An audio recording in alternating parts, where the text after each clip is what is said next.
Hi, I hope you're doing great.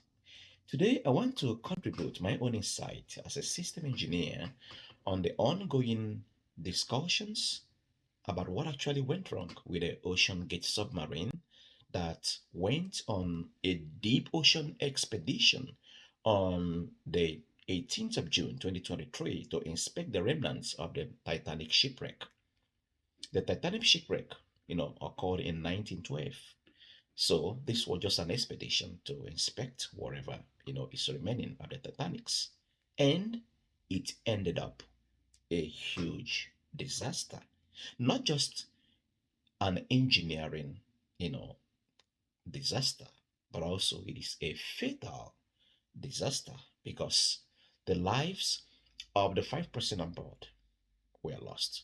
This is not actually the first time we are experiencing an engineering disaster, a catastrophic failure.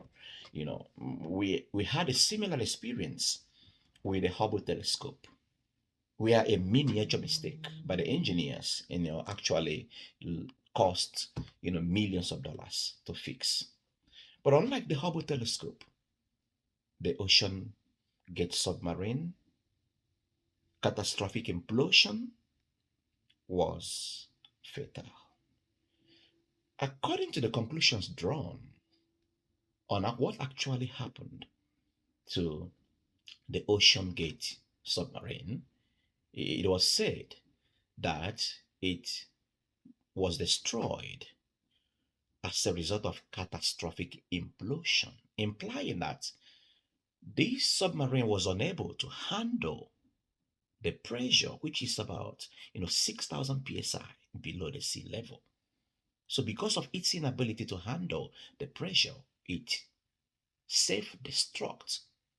Now, watching many documentaries on YouTube and reading a lot of things on the internet, it is very clear that one, there is lack of structural integrity. There were a lot of compromises in the engineering design of the submarine.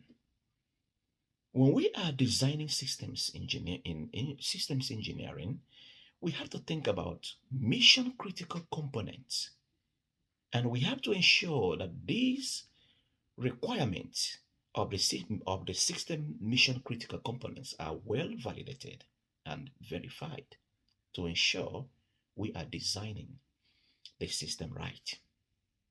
I think there was a lot of compromises. Secondly, when we are designing systems, we have to think about the application environment or the deployment environment.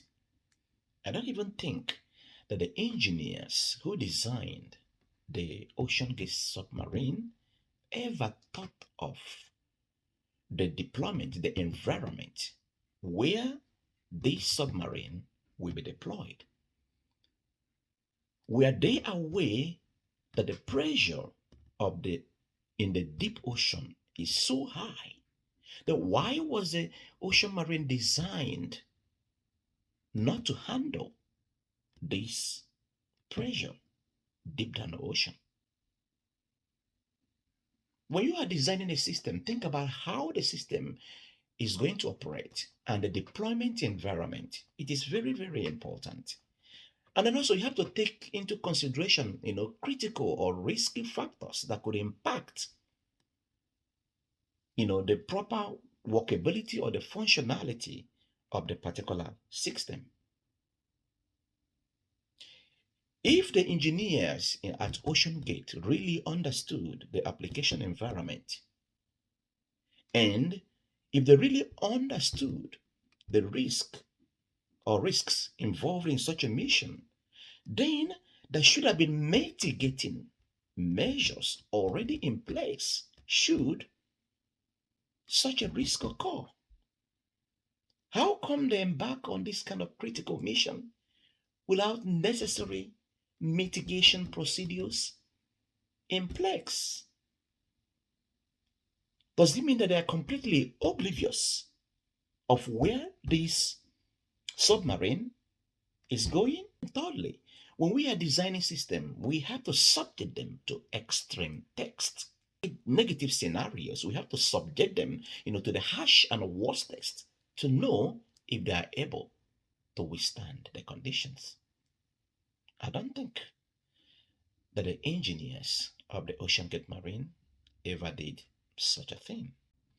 It is very, very disheartening, that this kind of thing, happened again in our history. We lost, five beautiful souls who would have made enormous contribution to the growth of the world. Um, we as engineers should learn from this. The inability of the submarine to secure a safety approval is also a problem. I don't know why the whole world would allow the submarine to embark on that mission without having proper safety regulations. Why? I don't know. Even the last question I want to pose here is what even why are they going to the site of the Titanic shipwreck? Why does it contribute anything to humanity? Is it just a curious adventure? Why would they, take such a risk?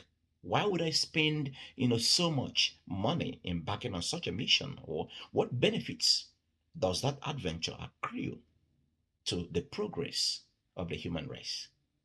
Sometimes you know, a lot of money is being wasted when lives should be taken care of. Honestly, we continue to pray for the repose of the five persons that died on the submarine, and I hope that we learn to do things right. Because failure to do things right the first time, you may not have a second chance. And that's exactly what happened here. Thanks for listening to me, and God bless you. See you next time.